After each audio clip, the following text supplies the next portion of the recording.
সম্মানিত বন্ধুগণ, আসসালামু আলাইকুম। দূরে কাছে দেশে অথবা দেশের বাইরে থেকে প্রিয় বন্ধুরা, ঠিক এই মুহূর্তে যেখান থেকে বাস্তব জীবনের গল্প শোনার জন্য আমার সাথে জয়েন করেছেন, আমি আপন আর যে আপন জীবনের গল্পের 843তম পর্বে আপনাকে বরাবর মতো স্বাগতম জানাচ্ছি। বন্ধুরা, আজ আমি আপনাকে শোনাবো বন্দনগরী চট্টগ্রামের ছেলে মোহাম্মদ তাইমুল হোসেনের জীবনের কলিজা কাঁপানো এক ছোট্ট বাস্তব জীবন কাহিনী। বন্ধুরা, আজকের গল্পের টাইটেল, যে স্ত্রীর শেষ ইচ্ছা পূরণ করার জন্য কাবা ঘরের সামনে গিয়ে তাকে তালাক করে স্বামী। দেখেন, জীবনের গল্পের অনুষ্ঠানে এই গল্পটা খুব ছোট একটা গল্প, এবং এই গল্প আজ আপনাকে এমন এক শিক্ষা দিয়ে যাবে, এমন এক বাস্তবতার সম্মুখীন আপনাকে করবে, যে বাস্তবতার কথা আপনি কখনো স্বপ্ন দেখেননি। বন্ধুরা, এমনকি এমন স্ত্রী দুনিয়াতে আছে যে কিনা তার স্বামীকে বলে, বা এমন স্ত্রী দুনিয়াতে আসে যে তার স্বামী তাকে কাবা ঘরের সামনে গিয়ে তালাক করবে, এটা তার ইচ্ছা থাকে, শেষ ইচ্ছা থাকে, এবং স্বামীও স্ত্রীর শেষ ইচ্ছা পূরণ করে। কেন তাদের জীবনে এরকম অনাকাঙ্ক্ষিত ঘটনাটা ঘটে? কেন তারা এরকম একটা জঘন্যতম সিদ্ধান্ত পবিত্র নগরী মক্কায় গিয়ে নেয়? আপনারা পুরোটা গল্প শুনলে স্পষ্ট বুঝতে পারবেন। আজকের এই রাতটা অনেক বেশি স্পেশাল, এবং স্পেশাল এই কারণে আজকে রাতে আমরা সিয়ারি খাবো এবং 30টা রোজা রাখার জন্য নিয়ত করবো আল্লাহ তাআলার কাছে। বিশেষ করে এই রাতে আমি আমার বাবাকে অনেক বেশি মিস করি। আমি আর বাবা বেশিরভাগ সময় বাবার মৃত্যুকালে প্রায় একসাথেই ছিলাম, এবং রাতের শেষ অংশে আমি আর বাবা একসাথে সিয়ারি খেয়ে ঘুমাইতাম। সারাটা রাত বাবা আমি জেগে থাকতাম। তারাবির নামাজ পড়ে এসে আমরা বাসার সাথে, আমাদের বাসাটা অবশ্যই একটা পাহাড়ি এলাকায় ছিল, ফরেস্ট এরিয়াতে। তো বাসার পাহাড়ের মতো ওখানে বসে বাবার আমি প্রায় সারা রাত তারা দেখতাম, মঙ্গলা দেখতাম, এবং শেষে একসাথে সিহারি খেয়ে নামাজ পড়ে তারপর ঘুমাইতে যাইতাম। আজ বাবাকে হারিয়েছি প্রায় 13 বৎসর হয়ে গেল। বাবা হয়তো পরে ভালো আছে, ভালো থেকো বাবা। যাই হোক, আমি আশা করবো আপনারা শুরু থেকে শেষ পর্যন্ত তাইমুল হোসেনের জীবনের বাস্তব গল্পটা আমার মুখ থেকে শুনবেন, এবং গল্প শেষে তাইমুল ভাইকে ঠিক আপনার মতো করে একটা মন্তব্য কমেন্ট বক্সে লিখবেন। তাইমুল ভাই ভীষণ রকমের ভালো একজন মানুষ চট্টগ্রামের, এই কারণে তার ভাষ্য মতে এই পর্যন্ত তিনি প্রায় 30 জনের মতো মানুষকে সৌদি আরব দেখিয়েছেন, আল্লাহর কাবাঘর দেখিয়েছেন, হজ করিয়েছেন। আমাকে বলেছে, আপন ভাই আমার ইচ্ছা আপনাকেও আমি আল্লাহর কাবাঘরটা দেখিয়ে আনবো। যাই হোক, গল্পটা পুরোটা শুনেন, এবং গল্প শেষে তাকে নিয়ে আরও কথা আছে। ধন্যবাদ সবাইকে। সম্মানিত বন্ধুগণ, আসসালামু আলাইকুম। আমার নাম মোহাম্মদ তাইমুল হোসেন, আমার বাড়ি বন্তনগরী চট্টগ্রাম।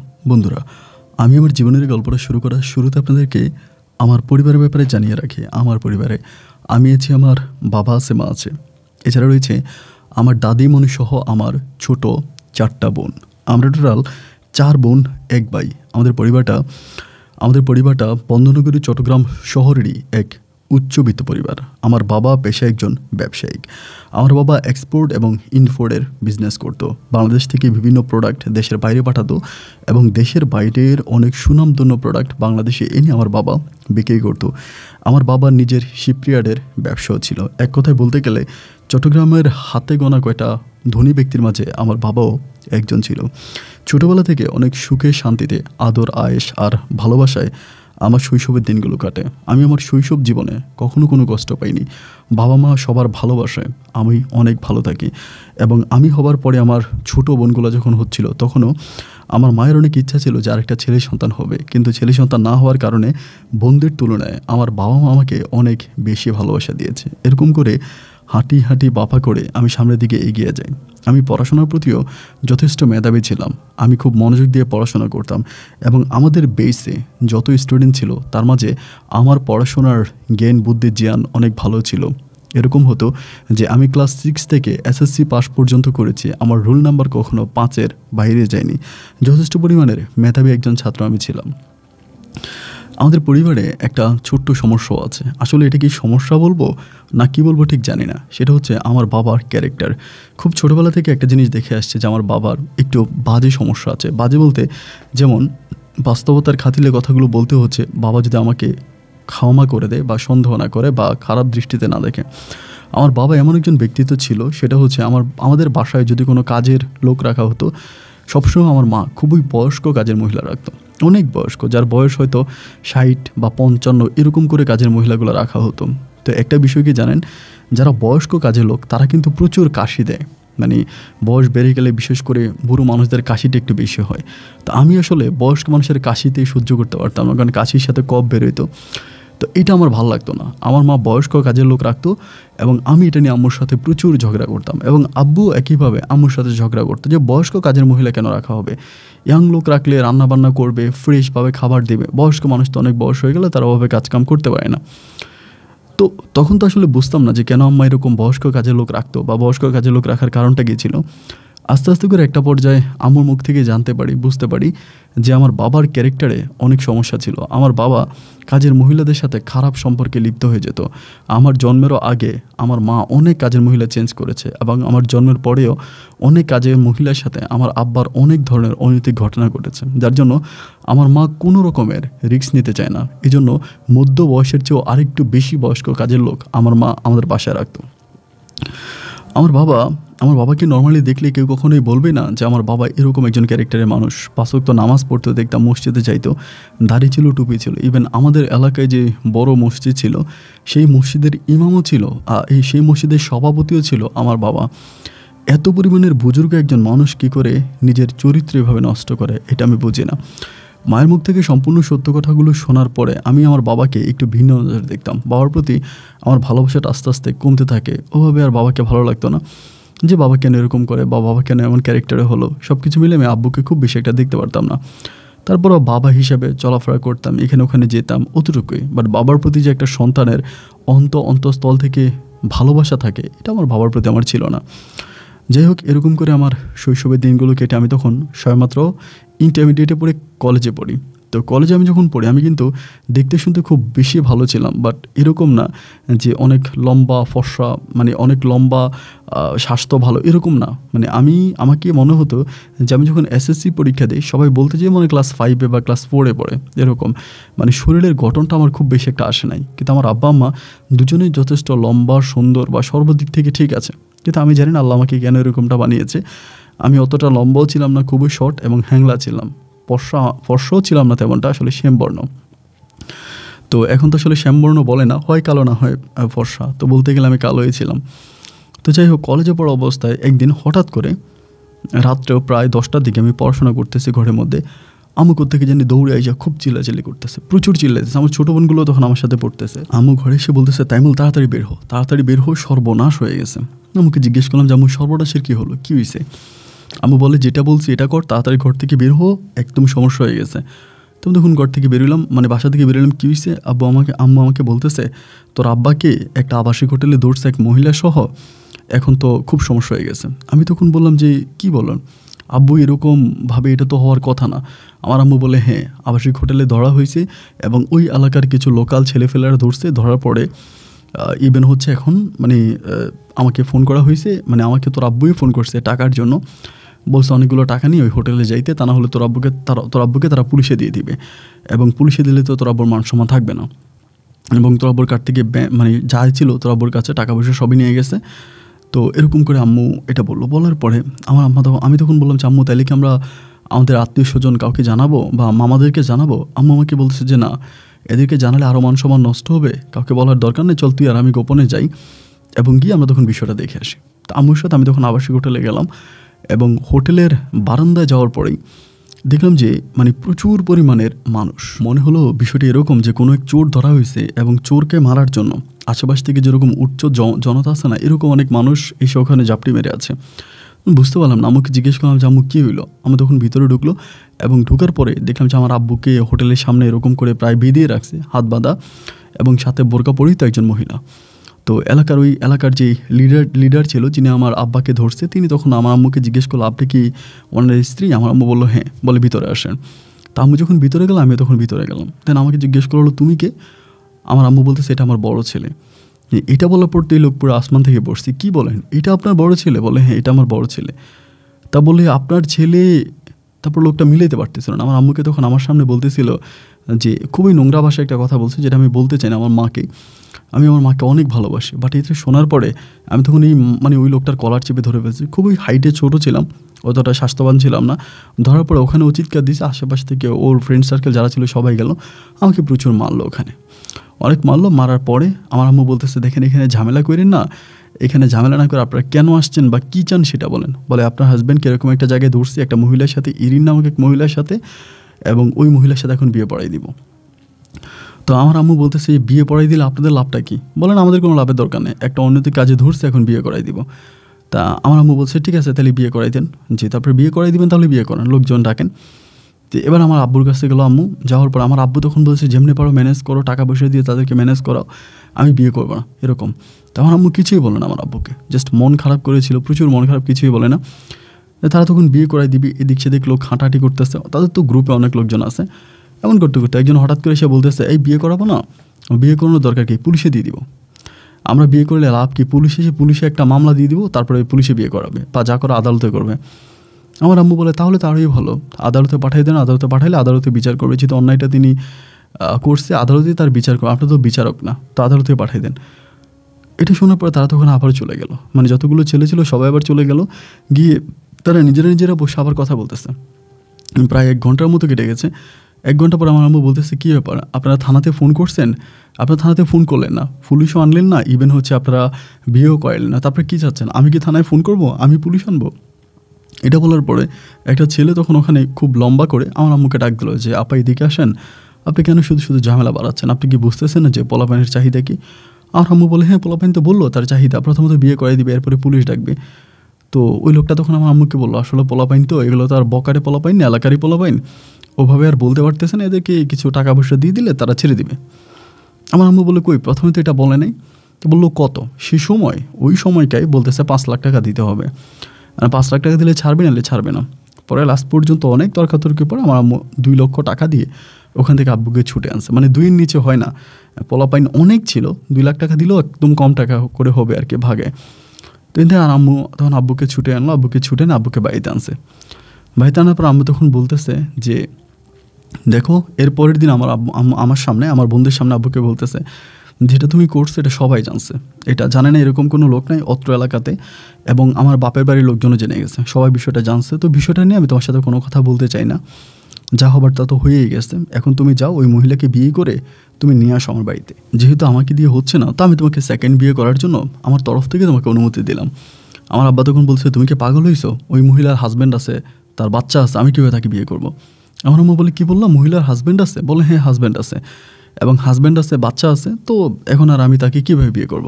এটা কি সম্ভব নাকি? আর বিয়েই যদি করতাম তাহলে কি বাচ্চাদের হাতে মাইর খেয়ে এত অপমান হই বা তোমাকে টাকা নিয়ে যেতে বলি? আমার আম্মু বলে, তাহলে সম্ভবত তার স্বামী স্ত্রী ভালো নাই, যেমনটি তুমি আমি নাই। তো তুমি একটা কাজ করো, তুমি ওই মহিলাটাকে বিয়ে করে ফেলো, আর ওই মহিলার হাজব্যান্ডকে আমি বিয়ে করে ফেলি। আব্বু তখন বলতেছে, দেখো এটা আমার ভুল হয়ে গেছে, তুমি আমাকে মাফ করে দাও। আমার আম্মু তখন খুব কান্নাকাটি করে বলতেছিল যে, কয়টা ভুল মাফ করব? আমাকে বিয়ে করার পর থেকে, আমাকে বিয়ের আগ থেকে শুরু করে তুমি যে কত শত মহিলার সাথে অবৈধ সম্পর্কে লিপ্ত হয়েছে তার তো কোনো হিসাব নাই, তুমি এগুলো কেন করতেছো, কী কারণে করতেছো? আমার আব্বু তখন বললো, দেখো আমি ভুল করছি, আমার সন্তান আছে, এবং আমি আমার সন্তানের কসম করে বলতেছি, আমার মাথায় হাত দিয়ে দিল আব্বুর সময়, যে আমি আমার সন্তানের কসম করে বলতেছি আমি আর কখনও কোনো দিন কোনো খারাপ মহিলার সাথে লিপ্ত হব না বা খারাপ কোনো কিছু করবো না। যদি আমি করেই থাকি তাহলে আল্লাহ যেন আমার সন্তানের উপর দিয়ে আমার সন্তানের ক্ষতি করে। আমার আম্মু তখন আব্বুর হাত থেকে, মানে আমার মাথা থেকে আব্বুর হাতটা সরাই দিল, বললো, এরকম কথা তুমি কেন বলতেছো, আমার ছেলেটা এত বড় হয়েছে, তখন আমি কলেজে পড়ি, যে এরকম মানে কেন বললাম? খুব খারাপ ভাষা। আম্মু তখন আমাকে নিয়ে ভিতরে ঢুকে গেল, আমাকে পানি পড়া দিল, এবং সকালবেলা হুজুর ডেকে আম্মু আমাকে মানে দোয়া দরুদ পড়ে আমাকে হুজুর ফুঁ দিতে বললো। যাই হোক, আব্বুর ওই কসমের কথা আমার এখনও মনে আছে। এরকম করে সময়টা কেটে গেল, এবং এর পরের দিন আমার আম্মু তখনও মানে আব্বুকে ছাড় দিচ্ছে না, যে বারবার যাও ওই মহিলাকে তুমি বিয়ে করো, যেহেতু তুমি ওই মহিলার সাথে হোটেলে ধরাই খাইছো, তাহলে তোমাদের মাঝে অনেক কিছু হয়েছে, তো এত কিছু হওয়ার পরে তোমাকে ওই মহিলাকে বিয়ে করতেই হবে, কোনো কথা নেই, বিয়ে করাই লাগবে। এমন করতে করতে আমার আম্মু তখন একদিন আমাকে ওই মহিলার ঠিকানা দিল। এর মাঝে আম্মু ওই পোলাপানের কাছ থেকে মহিলার ঠিকানা বের করে ফেলছে। ঠিকানা বের করে আমাকে বলছে, তুই মহিলার কাছে যাবি, গিয়ে তার সাথে কথাবার্তা বলবি, এবং কবে কখন তোর আব্বুকে বিয়ে করবে সেদিন তারিখ ঠিক করে আসবি। আমি যদি আম্মুকে বলছিলাম যে, আম্মু এসব করার তো কোনো প্রয়োজন নেই, এসব কেন করবো, তুমি আমাকে বলো আব্বুর সাথে এসব করা কি ঠিক হবে? আমার আম্মু বলতেছে, আমি যেটা বলছি সেটাই, এবং তুইও আমার কথার বাইরে যাবি না, আমি যেই কথা বলছি কথা ফাইনাল, তুই যাবি মহিলার সাথে কথাবার্তা বলবি, দিয়ে বিয়ের দিন তারিখ ঠিক করে আসবি, দ্যাটস ইট। তো আম্মুকেও আমি তখন আর ম্যানেজ করতে পারি না বা কোনো কিছু বুঝাতে পারি না। তো আম্মুর কথা মতো পরের দিন সকাল 10টার দিকে আমি তখন ওই মহিলার এরিয়াতে গেলাম। মহিলার এরিয়াতে যাওয়ার পরে সরাসরি বাসায় গেলাম, কলিং বেল টিপলাম, এবং ওই মহিলাই দরজা খুলছে, ইরিন নামক ওই মহিলা দরজা খুলছে। খোলার পর আমি সালাম দিলাম, আন্টি আসসালামু আলাইকুম। বলে ভিতরে আসো। ভিতরে গেলাম, তো তিনি সম্ভবত আমাকে তখন চিনতে পারেনি, মানে আমার ফেসটা মনে হয় তার খুব একটা মনে নেই, বাট আমি তার ফেসটা মনে আছে। তিনি আড়ালে গিয়ে মুখোশ খুলেছে, আমি দেখেছি। পরে আমি বললাম, আন্টি আমি হচ্ছে আমার আব্বুর কথা বলে যে অমুকের ছেলে। তুমি তখন খুব অবাক হয়ে গেল, চেয়ার থেকে দাঁড়াই গেল যে তুমি আমার বাসায় কেন? ও আন্টি আপনার বাসায় আসছি, কেন আসবো না? বলে কেন আসছো, কী কারণে আসছো? আমি বললাম যে আমার আম্মু পাঠাইছে। তো বলে কেন তোমার আম্মু পাঠাইছে? আমি যে আমার আম্মু পাঠাইছে যে আপনি এরকম একটা কাজ করছেন আমার আব্বুর সাথে, তো এখন আপনি আমার আব্বুকে বিয়ে করে ফেলেন, এখন কবে করবেন বা দিন তারিখ আমি ঠিক করার জন্য আসছি। ওই তিনি আমার মুখের দিকে খুব অসহায়ের মতো তাকিয়ে আছে, মানে খুবই অসহায়, মানে এত যে অসহায় যে তিনি কান্না করে দিবে। তাই আমি বললাম যে আন্টি আপনি কি কিছু বলবেন আমাকে, নাহলে আমি চলে যাব। আমার আম্মুকে তো আমার বলতে হবে যে আপনি কবে বিয়ে করতেছেন বা বিয়ের দিন তারিখটা জানাতে হবে। তিনি তখন বলে যে সন্তান হয়ে বাবার বিয়ের প্রস্তাব নিয়ে আসছো, তোমার লজ্জা করছে না? আমি বললাম যে লজ্জা করার কী আছে, আপনি আমার লজ্জার কথা চিন্তা করতেছেন? আপনি নিজের লজ্জার কথা ভাবেন নাই যে এরকম বয়স্ক একটা লোকের সাথে আপনি হোটেলে চলে গেলেন, আপনার সন্তান আপনার হাজব্যান্ড থাকার পরেও। তিনি তখন আমাকে কান্না করে দিয়ে বলল যে দেখো বাবা, তোমার নাম কি আমি জানি না, তবে তোমার বয়সে আমার একটা সন্তানও আছে। তো সেই জায়গা থেকে তোমাকে বলি বাবারে, আমি তোমার আব্বার কাছে এমনিই যাই নাই, আমি বিপদে পড়ে গিয়েছি। আমার হাজব্যান্ড খুবই ছোট মাপের একটা চাকরি করে, যথেষ্ট ছোট, এবং এত ছোটো মাপে চাকরি করে যে তার যে টাকা স্যালারি পায় ওই টাকা দিয়ে আমার ঘর বাড়ি সব কিছু ঠিকমতো চালাইতে পারে না, ঘর ভাড়া দেওয়া, বাচ্চাদের পড়াশোনার খরচ এগুলো করতে পারে না। এবং যার জন্য আমি আসলে একদম অসহায় হয়ে তোমার আব্বার কাছে শুধুমাত্র টাকার জন্য গিয়েছি, আর কিছুই না। আমি তো আর হোটেলে যাত্রার কাছে গিয়ে শুইতে পারি না। তোমার আব্বা শিল্পপতি মানুষ, তার কাছে টাকা পয়সা ছিল এবং মোটা অঙ্কের কিছু টাকার আশায় আমি তোমার আব্বুর কাছে গিয়েছি। তো তোমাকে আমার যথেষ্ট ভালো লাগছে এবং ওই দিন তোমার আম্মার কথাবার্তাও শুনলাম, আমার কাছে ভালো লাগছে। তো আমি তোমাদের সংসারটা ভেঙে দিতে চাই না। তোমার আব্বুর সাথে তোমার সম্পর্ক, তোমার মায়ের সাথে তোমার বাবার সম্পর্ক এবং তোমার বাবার সাথে তোমার মায়ের সম্পর্ক, তোমাদের ওই জনমজোড়া সম্পর্কটাকে আমি ভেঙে দিতে চাই না। যা হবার তা হয়ে গেছে, তুমি আমাকে মাফ করে দিয়ে এখান থেকে চলে যাও। আমি তখন বললাম, আরে আপনি যদি আমার আব্বাকে বিয়ে করেন তাহলে আপনি অনেক টাকার মালিক হবেন। আমার আব্বা নিজের বাড়ি আছে, আমাদের গাড়ি আছে, প্রপার্টি আছে, অনেক কিছু আছে। তিনি আমাকে বলল, এসবের কিছুই আমার প্রয়োজন নাই, আমি তোমার কাছে ক্ষমা চাই, তুমি এখান থেকে চলে যাও। আমি তখন বললাম, তা আপনি কি আমার আম্মাকে দয়া দেখাচ্ছেন, আমাকে দয়া দেখাচ্ছেন? তিনি আমাকে তখন বললো যে আসলে দয়ার বিষয় না, আমি তোমাদের পরিবারটাকে নষ্ট করাইতে চাই না। আমি চাইলে তোমার আব্বাকে অনেক আগেই বিয়ে করতে পারতাম। এমন না যে তোমার আব্বার সাথে আমার একদিন আর 2 দিনের সম্পর্ক, বৎসরের পর বৎসর তার সাথে আমার সম্পর্ক হয়ে আসছে। সো আমি চাইলে তাকে অনেক আগেই বিয়ে করতে পারতাম, কিন্তু আমি করি নাই, কারণ তোমাদের পরিবারটা আমি ভাঙতে চাই না। আমি গরিব মানুষ, উনি আমাকে টাকার বিনিময়ে উনি আমাকে নিয়েছে এবং সেই টাকা নিয়ে আমি চলে আসছি। এই ভদ্রমহিলার কথাগুলো শোনার পরে, মানে ইরিনের কথাগুলো শোনার পর আমার ভিতরে তখন কেমন জানি অনেক ইমোশনাল হয়ে গেলাম আর কি, নিজের অজান্তে মনটা খুব খারাপ হয়ে গেল। তখন আমি উঠে চলে আসলাম। ওখান থেকে উঠে আমি বাসায় আসলাম। আসার পর আম্মু বলে, কী হইলো? তখন আমি আম্মুকে বিস্তারিত সব কিছু খুলে বললাম যে আম্মু দেখো, এমন এমন ঘটনা, এই মহিলা আমাকে এই কথাগুলো বলছে। আমার আম্মু তখন নিচের দিকে তাকে আমার কথাগুলো শোনার পরে চোখের পানি ছেড়ে দিল, কান্না করতেছে। তাই আমি বললাম যে মা, তুমি কান্না করতেছো কেন?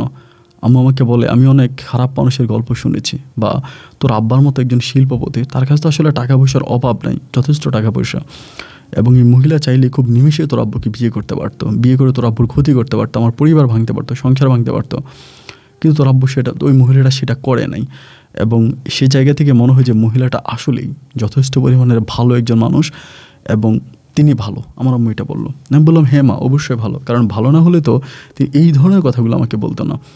তার কয়েকদিন পরে এই বিষয়টা এখানেই চলে গেল। তার প্রায় 15 থেকে 16 দিন পরে আমার আম্মু মনে হয় মহিলার সাথে ফোনে কথা হইতো বা মোবাইল ফোনে মনে তাদের কথোপকথন হইতো, আই ডোন্ট নো, বাট এরকম মনে হলো আর কি।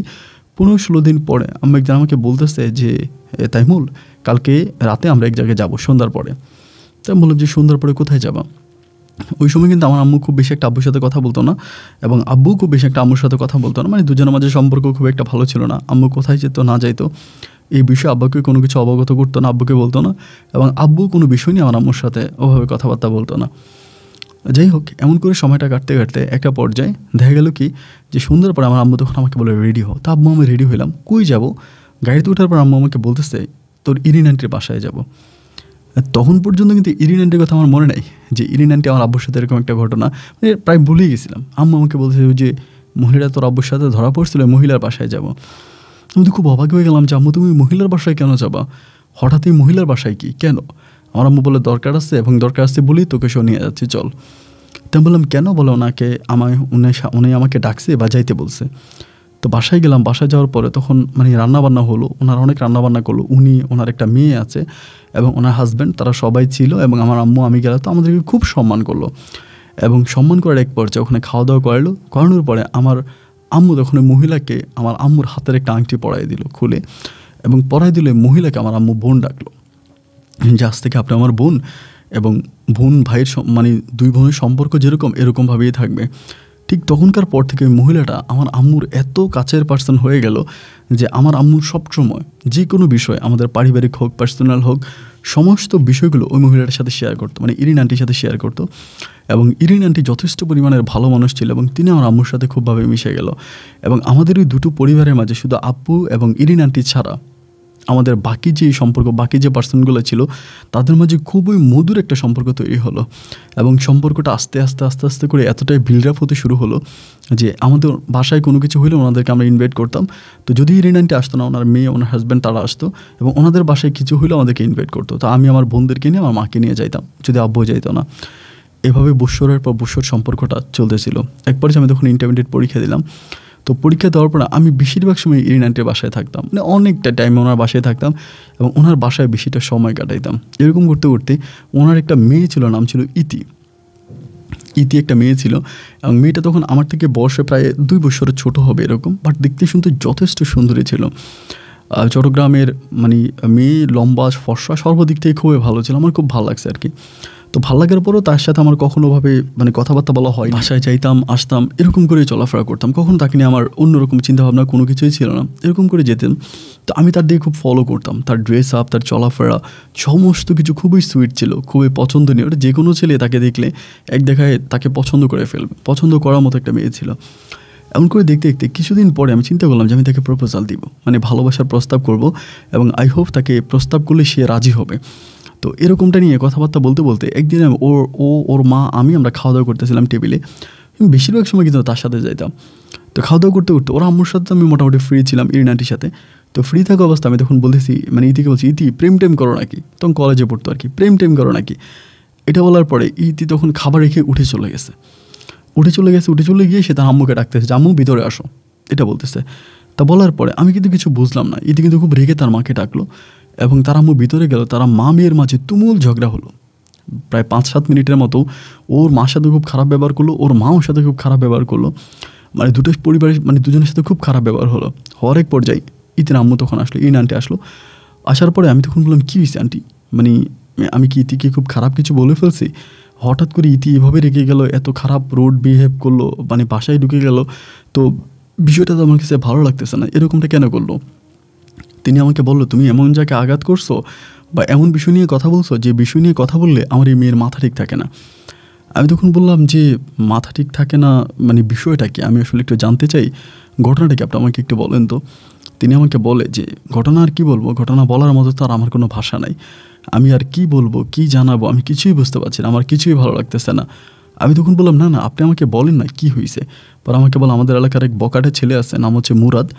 তা বকাটে বলতে ওই ছেলে মানে সিডি ক্যাসেটের ওই সময় ছিল, দোকানপাট করতো, বা মানে ক্যাসেট ম্যাসেট বা যাই হোক MP3 ওগুলো বিক্রি করতো আর কি, মিউজিকের সাথে ছিল এক কথায়।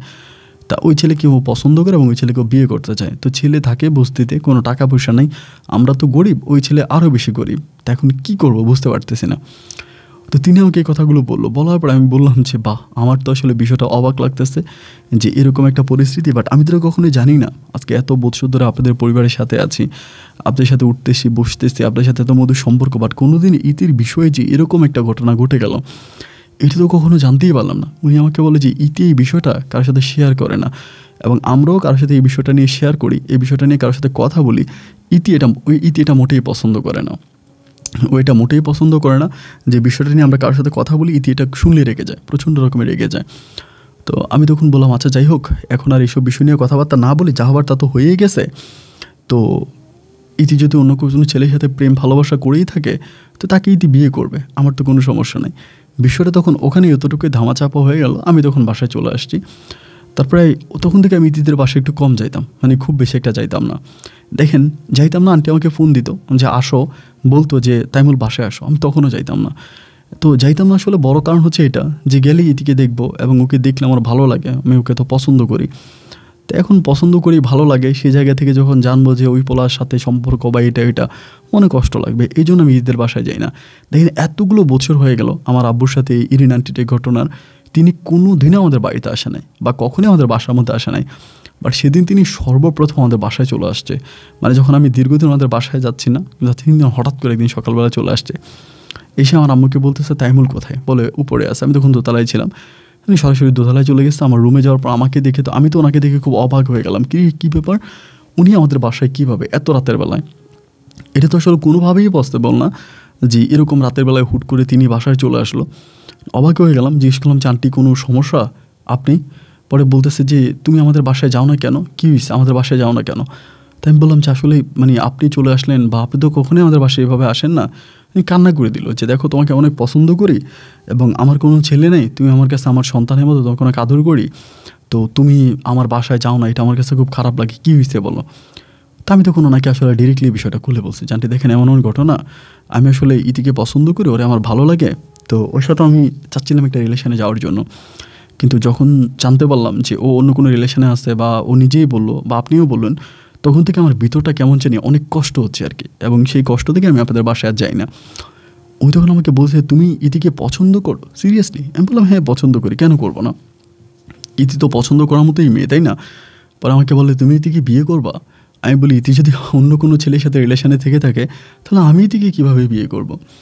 তা আমাকে বলে তাইমুল জানো, ইতি যদি তোমার কাছে আসতো বা ইতি যদি তোমার বউ হইতো তাহলে দুনিয়াতে আমার মতো সুখী আর কেউ হইতো না।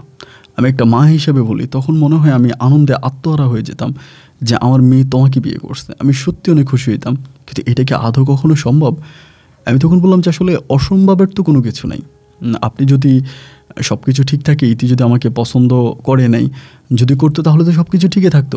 পরে আমাকে উনি তখন হাত ধরে কান্না করে দিয়ে বলে যে তাইমুল আমি কোনো কিছু চাই না তোমার কাছে, জাস্ট জীবনে একটাই চাও আমার, তুমি আমার মেয়েটাকে যেমনি পারো ওই খারাপ ছেলেটার হাত থেকে আমার মেয়েটাকে নিয়ে আসো, এবং আমার মেয়েটাকে নিয়ে আসলে পরে আমি অনেক খুশি হব। আমি চাই না যে ওই ছেলেটার সাথে কোনোভাবে আমার মেয়ের জীবনটা কাটুক, আমার তখন খুব খারাপ লাগবে। আমি তখন বললাম যে আচ্ছা ঠিক আছে, সমস্যা নেই আন্টি, আপনি আমাকে এটা বলছেন, কিন্তু আমার দ্বারা কি এটা সম্ভব? কারণ ও তো আমার সাথে কথাই বলে না, এবং ওই ছেলের বিপক্ষে কেউ কথা বললে ও খুব খেপে যায়, রেগে যায়। তো সেই জায়গা থেকে ওই ছেলের কাছ থেকে আমি ওকে ফিরে আনা, এটা তো আসলে খুবভাবে সহজ হবে বলে মনে হয় না। তিনি আমাকে বলে তুমি যদি চেষ্টা করো তাইমুল তাহলে তুমি পারবা এবং তোমার দ্বারাই সম্ভব। আমি জানি যে তুমি চাইলে এটা তোমার জন্য 1-2 কাজ, তুমি এই কাজটা করবা, কথা দাও বাবা। এমন করে তিনি যখন আমাকে একদম ঝড়াটরে ধরে কান্নাকাটি শুরু করলাম, আমি তখন বললাম আচ্ছা ঠিক আছে, আপনি চিন্তা করবেন না, আমি এটা নিয়ে চেষ্টা করব।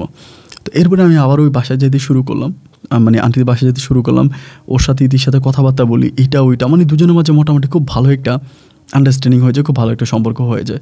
তো হয়ে যাওয়ার পরে এমন করতে করতে অনেকগুলো দিন কেটে গেল, আল্লাহর কি হুকুম আর কি, এটা আল্লাহই ভালো জানে। আমাদের বাসার সামনে অনেক বড় একটা এরিয়া ছিল, পার্কের মতো আর কি। একদিন হঠাৎ করে ইতির মোবাইলে কিন্তু আমি ওই ছেলের ছবি দেখছি, মানে ইতি যে সেই সাথে প্রেম করে মুরাদ, ওই ছেলের ছবি দেখছি, এবং ছেলেও দেখতে শুনতে অনেক ভালো। তো একদিন হঠাৎ করে আমাদের বাসার এই পার্কের ওইদিকে আমি হাঁটতেছি বিকালবেলা, হঠাৎ করে দেখলাম যে ওই মুরাদ নামের ছেলেটা একটা মেয়ে নিয়ে বসে আছে ওইখানে, এবং ওই মেয়েটাও দেখতে ইতির মতোই সুন্দর টুন্দর। আমি প্রথমে ভাবছিলাম ইতি, পরে দেখলাম যে না এটা ইতি না, অন্য একটা মেয়ে, এবং দুজনে খুব ক্লোজ হয়ে বসে আছে। দৃশ্যটা দেখার পরে আমার ভিতর তখন হঠাৎ করে মনে হলো যে কী ব্যাপার, এই ছেলে না ইতির সাথে প্রেম করে, এটা নিয়ে ইতির বয়ফ্রেন্ড, তাহলে এইখানে কেন? আমি ইন দ্য মিন টাইম ইতিকে কল করলাম, কল করে বললাম যে ইতি এই ঘটনা তুমি কি জানো, ওই ছেলের কোনো ফ্রেন্ড বা মেয়ে কোনো ফ্রেন্ড নিয়ে আসে নাকি? ও আমাকে বলে কী বলো তুমি, ও তো চট্টগ্রামে না, তো ঢাকাতে গেছে। ঢাকাতে গেছে মানে কেন? পরে বলে ও ব্যবসার কাজে ঢাকায় গেছে, 3 দিন ঢাকায় থাকবে বলছিল। তো তুমি এটা কী বললা যে ওই এখানে, তুমি মনে হয় ভুল দেখতেছো। আমি বললাম ইতি আমি ভুল কেন দেখবে, এখানে মুরাদ বসে আছে এবং মুরাদের ছবি আমি তোমার ফোনে দেখছি। ও আমাকে বলে শিওর? আমি বললাম যে শিওর। এটা বলার পর তখন লাইনটা কাটলো, আমি তখন ওই ছেলের দিকে তাকিয়ে আছি। কিছুক্ষণ পরে ছেলেটা ফোনে কথা বললো, কার সাথে যিনি ফোনে কথা বললো, এই ছেলেটা ফোনে কথা বলা শেষ করা মাত্র ইতি আমাকে কল দিল। কল দিয়ে বলতেছে যে তুমি কি পাগল হয়ে গেছো তাইমুল, কী বলতেছো? আমি ওর সাথে এইমাত্র ফোনে কথা বললাম, ও ঢাকায় আছে, ও ঢাকার মধ্যে আছে, ও হচ্ছে বিজনেসের কাজ করতেছে, তুমি তারা বললা যে সে চিটংয়ে। আমি বললাম তুমি কি এই মুহূর্তে ছেলেটাকে ফোন দিয়েছিলা? বলে হ্যাঁ ফোন দিয়েছিলাম। আমি বললাম যে আমিও তো দেখলাম ছেলেটা ফোনটা রিসিভ করে কার সাথে জানি কথাবার্তা বললো, এবং কথা বলে ফোনটা তখন মোবাইলটা তখন আবার পকেটে ঢুকাইলো। ইতি আমাকে বলে কী বলো তুমি এইমাত্র? আমি বললাম এইমাত্র। তুমি আমার ফোনটা কেটে নিশ্চয়ই তাকে কল করছো? বলে হ্যাঁ। আমি বললাম তুমি কল দিছো, ফোনটা রিসিভ করছে, আমার চোখের সামনে কথা বলে ফোনটা আবার পকেটে ঢুকেছে। তো বলে ওই মেয়েটাকেও সাথে আছে? আমি বললাম স্টিল এখনও সাথেই আছে। ইতি আমাকে বলে ফাইন, কোথায়? এটা বললাম যে এটা বলে আমি আসতেছি। হ্যাঁ ঠিক আছে আসো। এবং ইতি আসতেছে বলার প্রায় 15 থেকে 20 মিনিট কেটে গেছে। ইতি ওখান থেকে কিন্তু আসতে অনেক লেট হবে, ওদের বাসা থেকে আমার বাসা দূরত্ব ছিল মোটামুটি। ওই মুহূর্তে ছেলেটা তখন উঠে চলে যাচ্ছে। এখন যখন উঠে চলে যাচ্ছে আমি তখন কী করবো? আমি তো আর ওই ছেলেটা আটকাইতে পারি না বা ওই মেয়েকেও আটকাইতে পারি না। যারা উঠে চলে যাচ্ছে আমি তখন মানে খুব আমার ইচ্ছে ছিল যে আল্লাহ যদি দাঁড়ায় তাহলে অ্যাটলিস্ট ইতি এসে ছেলেটাকে দেখবে। এবং ইতির মা যেরকমভাবে বললো যে ছেলেটা অনেক খারাপ বাজে চরিত্র, ইতিও তখন বিষয়টা মোটামুটি হলে একটু বুঝতে পারবে, এই খারাপ ছেলেটার হাত থেকে ইতি বেঁচে যাবে। এরকম করে আল্লাহর কাছে প্রার্থনা করতেছে আল্লাহ ছেলেটা যাতে একটু দাঁড়ায়। কিন্তু না, তারা আর দাঁড়ালো না। ওখান থেকে বেরোয় সিএনজি করে আমার সামনে দিয়ে চলে গেল। এবং ছেলেটা চলে যাওয়ার 15-20 মিনিট পরে ইতি তখন আসছে। আইসা আমাকে বলতেছে কোথায় তাইমুল? ও কোথায়? বললাম এখানেই বসেছিল এবং তুমি আসার পর তখন চলে গেছে। ইতি তখন আমাকে বলে যে তুমি আমাকে পছন্দ করো, এটা আমাকে বললেই পারো যে আমার আম্মু তোমার সাথে আমাকে বিয়ে দিতে চায় আর তুমি আমাকে পছন্দ করো, এটা তুমি আমাকে ক্লিয়ারলি বললেই পারো। আমার কাছ থেকে আমার ভালোবাসা মানুষটাকে সরিয়ে তুমি আমাকে বিয়ে করতে চাও? ছি, তোমার মন মানসিকতা এত নোংরা আমার জানা ছিল না। সো প্লিজ আমি তোমাকে অনুরোধ করবো যে আমাদের মাঝে কোনো রকমের ঝামেলা করতে আইসো না। আমি বললাম ইতি তুমি সবকে কী বলছো? আমাকে বলে প্লিজ প্লিজ, এটা বলে আমার এখান থেকে চলে গেল। ভাই আমার চোখে কোনোদিনও পানি আসে নাই, মনে হয় না যে কোনো মারাত্মক ঘটনা আমার জীবনে আছে যেটাতে আমার চোখে পানি আসবে, কিন্তু সেদিন আমার মনের অজান্তে চোখ দুটো জলে ভিজে গেল, প্রচুর কান্না করছে। চলে গেছে, আমি তখন বাসায় চলে গেছি। ইতির আম্মু ফোন দিতেছে যে তাইমুল আমাদের বাসায় আসো, বাসায় আসো, খুব রিকোয়েস্ট করে। পরে আমি ভাবলাম যে উনি তো আবার আমাদের বাসায় আসলে ঝামেলা, আমার আব্বুর সাথে যেহেতু একটা সমস্যা আছে, পরে ভাবলাম কিন্তু আমাদের বাসায় চলে আসে কি না। আমি ইতিদের বাসা ওইদিকে গেলাম, গিয়ে ওনার সাথে একটু দেখা করলাম যে উনি আসুক একটু দেখা করে। পরে দেখা করলাম, করার পরে উনি আমাকে বলে কী হয়েছে তাইমুল, হঠাৎ তুমি আমাদের বাসায় আবার যাওয়া বন্ধ করে দিছো? পরে আমি বললাম যে আন্টি দেখেন এই ঘটনা, আমি এই দৃশ্যটা চোখে দেখছি এবং দেখার পরে আমি ইতিকে বলছি যে আমার সাথে এগুলো করছে। পরে তিনি আমাকে বলে আমি তো তোমাকে আগেই বললাম যে এই ছেলেটা বকাটে, ছেলেটা ভালো না, বাজে চরিত্র, বাজে ক্যারেক্টারের, এটা তো আমি তোমাকে আগেই বললাম, তো এরপরেও তুমি ইতির সাথে রাগ করবা কেন?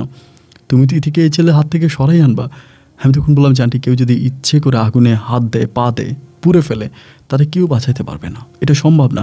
আমি শত চেষ্টা করি ইতিকে ওই ছেলের হাত থেকে আনতে পারবো না, কারণ ইতি ওই ছেলেকে অন্ধের মতো বিশ্বাস করে, আর যে অন্ধের মতো বিশ্বাস করে সে একদিন ঠকবেই আমার দৃষ্টিতে। তো প্লিজ আমি আপনাকে এটুকুনি বলতে পারি যে আপনি আমাকে আজকের পর থেকে আর কখনও ইতির বিষয়ে কোনো রিকোয়েস্ট করেন না। আমাকে যদি আপনার দেখতে মন চায়, আমার জন্য খারাপ লাগে, আপনি ফোন করেন, আপনার বাসা ব্যতীত আপনি যেখানে যাইতে বলেন সেখানেই যাব, ইভেন আপনার সাথে দেখা করব, কথা বলবো, কিন্তু কখনোই আমি ইতির সামনে পড়তে চাই না। এবং ইতিকে আমি এই বিষয় নিয়ে প্লিজ আমি আর কখনোই কোনো কথা বলতে চাই না। আন্টি তখন নিজেও অনেক কষ্ট পায় আমার কাছ থেকে চলে যায়। আমি আর ইতিদের বাসায় যাই না, প্রায় 3টা মাসের মতো কেটে গেল, আমি ওদের বাসায় যাই না। এবং ইতির আম্মা আমাকে ফোন দেয় কেমন আছো, কী করতেছো, এরকম। হঠাৎ করে 3 মাস পরে ইতির আম্মা একদিন আমাকে ফোন দিয়ে বলতেছে যে তাইমুল একটু আমাদের বাসায় আসো। 3 মাস প্রায় 4 মাসের কাছাকাছি হয়ে গেছে। আমি বললাম যে আন্টি আমি তো যাবো না, বললাম আমাদের বাসায়। বলে ইতি তোমাকে আসতে বলছে। আমি বললাম কী বলেন, ইতি আমাকে আসতে বলছে কেন? বলে কেন তা তো জানি না আব্বু, তুমি আসো প্লিজ, তুমি আসো, তুমি মানা করো না, বাবা না ভালো, আমার লক্ষ্মী বাবা না, আসো। কান্নাকাটি করতেছে। আচ্ছা ঠিক আছে ফাইন, এরকম করে যখন বলতেছে আমি বললাম যে ঠিক আছে যাবো। এরপরে গেলাম, যাওয়ার পরে ওই দিনগুলো প্রচুর রান্নাবান্না হয়েছে আমার জন্য এবং অনেক রান্নাবান্না। তো রান্নাবান্না দেখে আমি খুব অবাক, কিরে এত রান্নাবান্না, খাওয়া দাওয়া। তো রান্নাবান্না হলে আমি তখন খাওয়া দাওয়া করতেছি এবং ওই পর্যায়ে ইতি তখন হঠাৎ করে এসে আমার পা ঝরায় ধরছে এবং ধরে কান্নাকাটি করতে শুরু করছে যে ভাই আপনি আমাকে মাফ করে দেন। আমি বললাম যে আরে না, আমার পা ধরার কী আছে, কী হয়েছে বলো, আমি তো খাচ্ছিলাম। পরে বলে আপনি আমাকে ঠিকই বলছিলেন এবং আমার আম্মু আমাকে ঠিক বলছিল ছেলেটা খারাপ, বাট আমি বুঝতে পারি নাই একটা না প্রায় এরকম 5-6টা মেয়ের সাথে সম্পর্ক আছে। ও বিভিন্ন মেয়েদের সাথে এই মেয়ের সাথে মিথ্যে বলে ওই মেয়ের সাথে সম্পর্ক করে, ওই মেয়ের সাথে মিথ্যে বলে আরেকটার সাথে সম্পর্ক করে এবং একটার পর একটা সম্পর্ক ওর মাঝেই আছে এবং যথেষ্ট পরিমাণের খারাপ প্রকৃতির একটা ছেলে। তো আপনি আমাকে মাফ করে দেন, আমি ভুল করে ফেলছি, আমি ওকে বুঝতে পারি নাই। এবং মানে হাতে পায়ে খুব কান্নাকাটি করতেছে। আমি তখন বললাম কান্নাকাটি করো না, দেখো আসলে আমার তো কিছু করার নেই এবং আমি তোমাকে আগেও বলেছিলাম, আগেও বুঝিয়েছিলাম, তুমি আমার বুঝলা না বা আমার বুঝ নিলা না। যাই হোক এখন তো তুমি বুঝতে পারছো যে ছেলেটা খারাপ। বলে হ্যাঁ বুঝতে পারছি। তাহলে আমি খুশি, তুমি যে বুঝতে পারছো এবং তোমার বুঝতে পারাটাই আমাকে সবচেয়ে বেশি শান্তি দিয়েছে। যাই হোক এই বিষয় নিয়ে আমি আর কথা বলতে চাই না, এটা যেটা হয়ে গেছে সেটা নিয়ে বাদ দাও, এখন তুমি ভালো আছো? ও বলে হ্যাঁ ভালো আছি। তাই তখনই তিনি আমাকে বলতেছিল যে তাইমুল তুমি তো বেশিরভাগই সময় ফ্রি থাকো, প্রাইভেট ইউনিভার্সিটিতে পড়ো, অনেক সময় তোমার কাজ কাম থাকে না, ফ্রি থাকো, তুমি একটু ইতির একটু সময় দিও, কারণ হচ্ছে যে ও তো মন খারাপ, ওই ছেলের সাথে অনেক বছর ধরে রিলেশন ছিল, এবং যখন ওই ছেলেটার মূল চরিত্র সে বুঝতে পারলো, সে ওই ছেলের কাছ থেকে সরে আসছে, কিন্তু ও তো এখন খুব ভেঙে পড়ছে, ওর সময় ভালো যাচ্ছে না, কান্নাকাটি করতেছে, তুমি আর একটু টাইম দিও। বাবা না ভালো, আচ্ছা আন্টি সমস্যা নেই, আমাকে টাইম দিব, আমি সময় পাইলেই চলে আসবো, ওর সাথে আড্ডাবাজি করবো। এই কথা বলে এরপর থেকে আমি যখনই সময় পেতাম তখন ইতির কাছে চলে আসতাম এবং ওর সাথে খুব টাইম ওয়েস্ট করতাম। আমাদের নিজেদের গাড়ি ছিল এবং নিজের গাড়ি নিয়ে আমাকে এখানে ওইখানে বিভিন্ন জায়গায় নিয়ে যাইতাম। এরকম করে মনে হয় খুব বেশি সময় লাগে নাই, হয়তো মাস 2-1 ভিতরেই ইতির সাথে আমার সম্পর্ক হয়ে গেল। এবং এই সম্পর্ক কেউ কাউকে ভালোবাসি বলেছি এটা ঠিক মনে নাই, কারোর সাথে ওরকম কোনো কিছু মানে পার্টি করে ভালোবাসার প্রপোজাল দেওয়া ওরকম কিছুই না। বাট এরকম কথা বলতে বলতে ওকে আমি টেক কেয়ার করি, কোথায় আছো, কী করতেছো, ভালো আছো কি না, বা ও আমাকে টেক কেয়ার করে। ওর ফেসবুক আইডিতে কোনো ছেলে ওর কোনো ছবিতে যদি কোনো রকমের কমেন্ট করতো, আমি খুব রেগে যেতাম, যেটা কি এরকম কমেন্ট কেন করলো। একইভাবে ও আমার ফেসবুকে দেখতো যদি কেউ কমেন্ট করে, ওটা আমাকে বলতো যে এই ছেলেকে কেন কমেন্ট, এই মেয়েকে কেন কমেন্ট করলো। তো এইসব বিষয় নিয়ে একজন মানুষ আরেকজন মানুষকে কেয়ারিং করা, যত্ন করা, এরকম করতে করতে দুজনের মাঝে আসলে বলা হয়নি ভালোবাসি, কিন্তু ভালোবাসা হয়ে গেছে। এবং এই ভালোবাসা হয়ে যাওয়ার পরে আমি যথেষ্ট পরিমাণের হ্যাপি ওর সাথে। আমি ওকে নিয়ে এখানে ওইখানে ঘুরতাম, বা দুজনের মাঝে প্রচুর আন্ডারস্ট্যান্ডিং ছিল। 1 দিন 2 দিনের দীর্ঘ 1 বছর আমাদের মাঝে এই সম্পর্কটা থাকে, এবং এই 1 বছর ও আমাকে পাগলের মতো ভালোবাসে, একইভাবে আমি ওকে পাগলের মতো ভালোবাসি। 1 বছর পরেই আমার বাবা মাও তখন বিষয়টা জানতো না, ইতির মা শুধু জানতো। পরে ইতির আম্মু তখন আমাকে বললো, ইরিন আন্টি বললো যে যেহেতু ওই ছেলের কাছ থেকে বেরিয়ে আসছে, বা এখন তার ওই ছেলের কথা বলেও না, তোমার সাথে ভালোভাবে আছে, তো প্রেম ভালোবাসা যে কোনো সময় ভেঙে যেতে পারে, একটা কাজ করো, তোমরা বিয়ে করে ফেলো।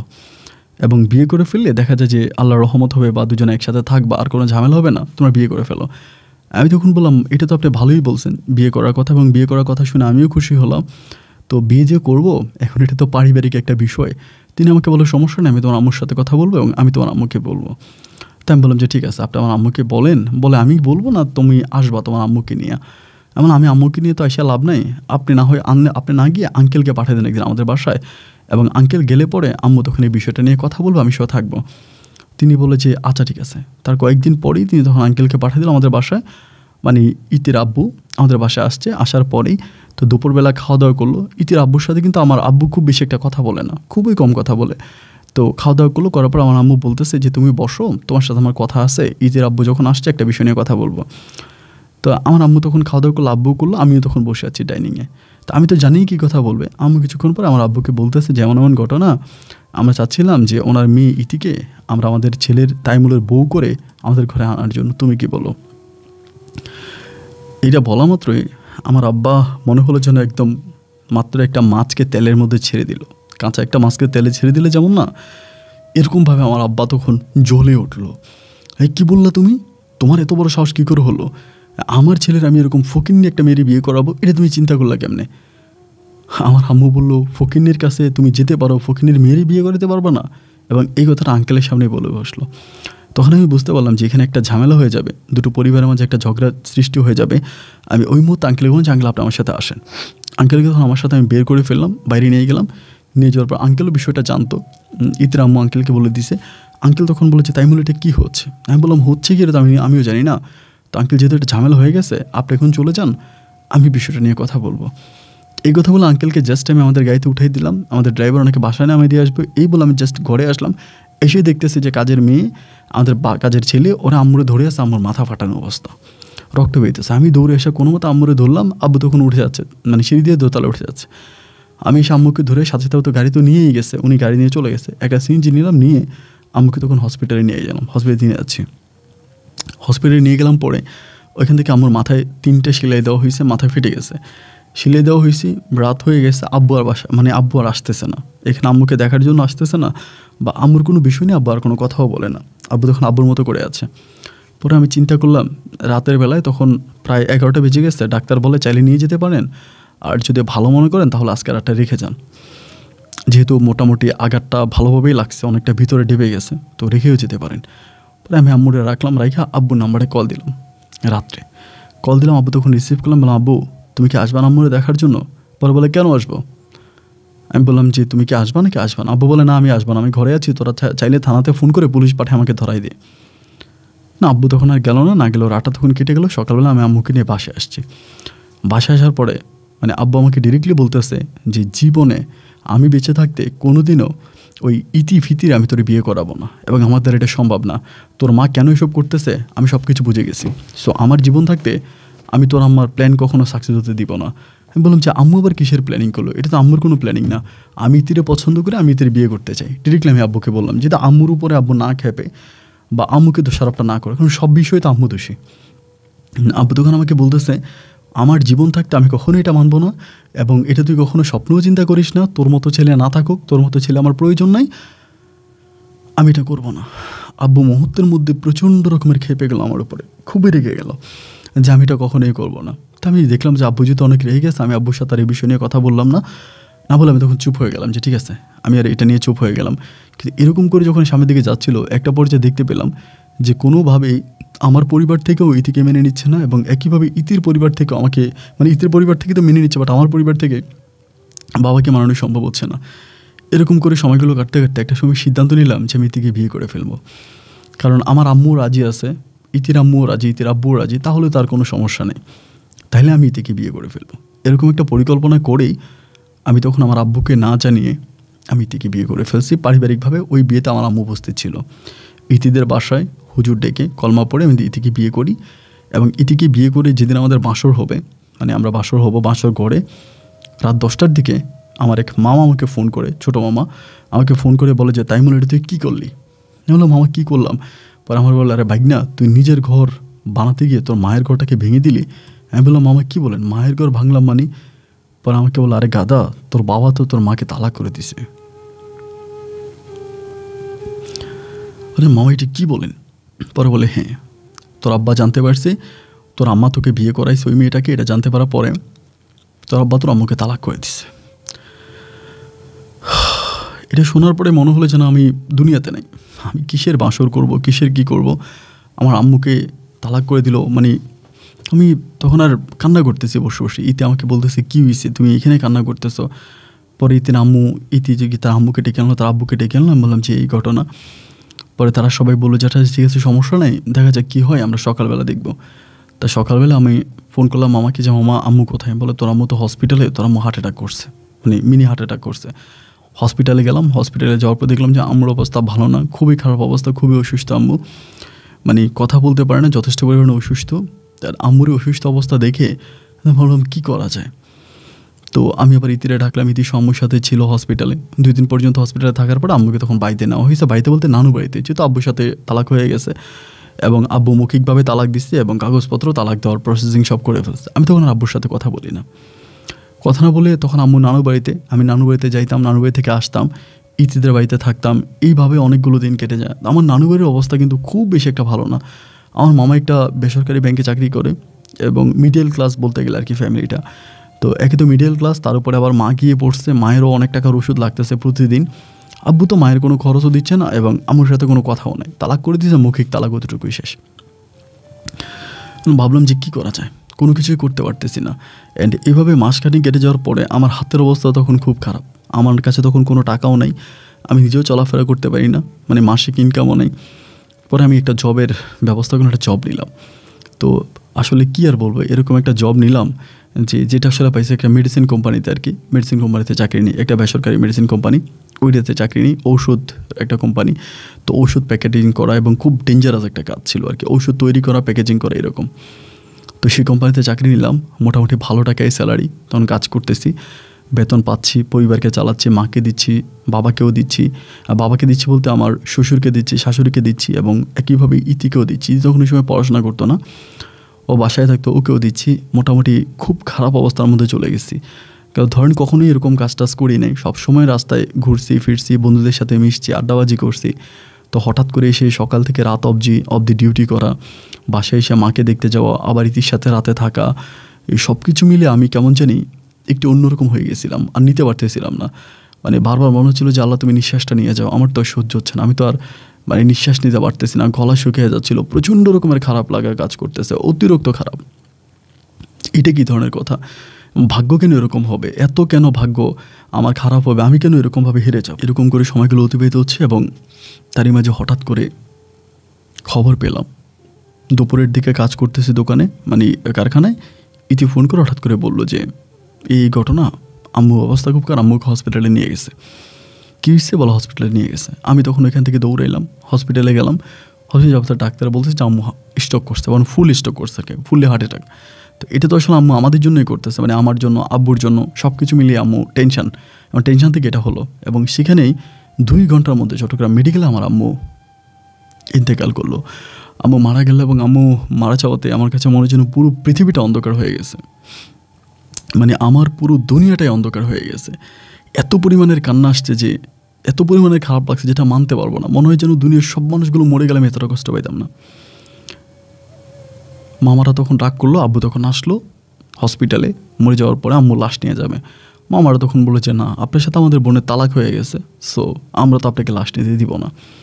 মামারা তখন আমার আব্বুকে লাশ নিতে দিল না। আমার আব্বু তখন কান্না করলো অনেকক্ষণ, মানে হসপিটালের সামনে দাঁড়িয়ে দাঁড়িয়ে কান্না করলো। আমি দেখলাম প্রচুর কান্না করতেছে। তা আব্বুকে আর কোনো কিছু বললাম না, আব্বুর সাথে কোনো কথা হলো না। আব্বু তখন ওই সময় আবার আগের মতো ওরকম অন্য মেয়েটি নিয়ে বাসায় আসতো, যেটা আম্মু থাকতো না আর কি। আমি বাসায় কাজের লোক থাকতো, কাজের মেয়ে থাকতো, তাদের সাথে কথাবার্তা বলতাম। তারা বলতো যে এক একদিন এক এক মেয়ে নিয়ে আসতো। আমার আম্মু তখন এই বিষয়গুলো জানছে। আম্মুকেও তারা জানাইতো যে আজকে মেয়ে নিয়ে আসছে, কালকে অমুক আনছে, তমুক আনছে। তো আম্মু তখন খুব কষ্ট পাইতো আসলে, যে একে তো আমি এরকমভাবে আমার পড়াশোনা বন্ধ হয়ে গেল, আমি শ্বশুরবাড়িতে ঘর জামাই হয়ে গেলাম। দ্বিতীয়ত আম্মুকেও তালাক দিয়ে দিল, আব্বু বাসায় অন্য অন্য মহিলা নিয়ে আসতেছে। এক কথায় আব্বুর টেনশনে আম্মু আসলে ভাবে হার্ট অ্যাটাক করে। যাই হোক, আম্মু তো চলে গেল। আম্মুকে পরে নানুর বাড়িতে নিয়ে দাফন কাফন করা হলো। অ্যান্ড আম্মুর দাফন কাফন হয়ে যাওয়ার পরে আমি তখন আবারও পুনরায় কাজ করি। আমার ইয়েতে থাকতেছি, কারখানায় থাকতেছি, শ্বশুরবাড়িতে যাচ্ছি, ইজিদের বাসায় থাকতেছি, কাজ করতেছি। আব্বুর সাথে কোনো যোগাযোগ নেই। মাঝে মাঝে আব্বু ফোন করে কিছুদিন পর পর, প্রায় সপ্তাহখানিক পরে, কিরে তাইমুল ভালো আছিস? জি বাবা ভালো আছি, ওইটুকুই, মানে আর কোনো কথা হয় না। বাড়িতে আসবি, বাসায় আসবি, এটা বলে না যাবো না। যাও, যেখানে আমার আম্মু থাকতে পারলো না। ছোটো বোনগুলো কিন্তু তখন পর্যন্ত বাসায়। আমার বোনগুলোর কথা আমার বলা হয় না, কারণ আমার বোনগুলো এরকমভাবে ছিল, সবাই হোস্টেলেই থাকতো, বাসায় কেউই থাকতো না। সবাই, ছোটো বোনটা পর্যন্ত হোস্টেলেই থাকতো, এবং ওদের বিয়ে শাদিও দেওয়া হয়নি। এরকম একটা অবস্থার ভিতরে আমার জীবনে এরকম একটা অনাকাঙ্ক্ষিত ঘটনা ঘটে গেল, মা চলে গেল। তো যাই হোক, একটা পর্যায়ে তখন আমি কাজ করতেছি, এরকম আমার বড়ো বোনের তখন বিয়ের প্রস্তাব আসতেছে। বড়ো বোনের বিয়ে হবে আমার, মানে ইমিডিয়েট যে বড়োটা ওইটার, এবং এমন একটা লোকের সাথে বিয়ে হবে, ওই লোকটা মোটেও ভালো না। আমি জানি আমাদের চিটংয়ের, মানে ড্রাগসের বিজনেস করে, কিন্তু টাকা পয়সা আছে, অনেক টাকা পয়সা আছে। এটা নিয়ে আব্বুর সাথে আমার তর্কাতর্কি হচ্ছে, জানি এই লোকের কাছে আমি আমার বোনকে বিয়ে দিব না, এটা নিয়ে কথা কাটাকাটি হচ্ছে। এবং মা মরে গেছে, সব টেনশন মিলিয়ে একদিন আমি সন্ধ্যার পরে কাজ করতেছি, এবং ওইটা এসি টাইপের একটা মেডিসিন ছিল, যেটা খুব সেফটি নিয়ে কাজ করতে হয়। বাট আমি ভুলবশত সেফটি না নিয়ে কাজ করতেছি, এবং কাজ করার একটা পর্যায়ে কীভাবে যেন ওই বোতলটার মানে বাস্ট হলো না, কী হলো আমি জানি না। মানে এটা তো আমি মেশিনটা চালাচ্ছিলাম, মেশিনের কোনো ত্রুটি বা কি, মেডিসিনটা তখন আমার মুখে এসে পড়লো। এবং মুখে এসে পড়া মাত্রই ওইটা দিয়ে পানি দেওয়াটা ঠিক হয়নি। মেডিসিনটা পড়ার সাথে সাথে আমি পানি দিতে শুরু করলাম মুখে গিয়ে। আমি তো আসলে ওরকমভাবে মেডিসিন তৈরি করতাম না, বা ওরকম কিছুই না। এবং এই মেশিনটা কিন্তু আরেকজন সিনিয়র ভাই চালাইতো, যিনি হচ্ছে মানে মেডিসিন তৈরি করতো, বড় লেভেলের অপারেটর। বাট উনি না থাকার কারণে আমি তখন জাস্ট টুকিটাকি কাজ করতেছিলাম আর কি। আমি কিন্তু ওইটার কাজ করি না। এটা করতে গিয়ে আমার মুখের মধ্যে ওষুধটা পড়লো, এবং সাথে সাথে ধোয়ার পরে মুখটা একটা সাইড পুরো কালো হয়ে গেছে, ফুললি কালো হয়ে গেছে, এত পরিমাণের কালো হয়ে গেছে, জাস্ট পুড়ে যাওয়ার মতো অবস্থা। চিৎকার দিয়ে উঠছে পানি দেওয়ার পরে।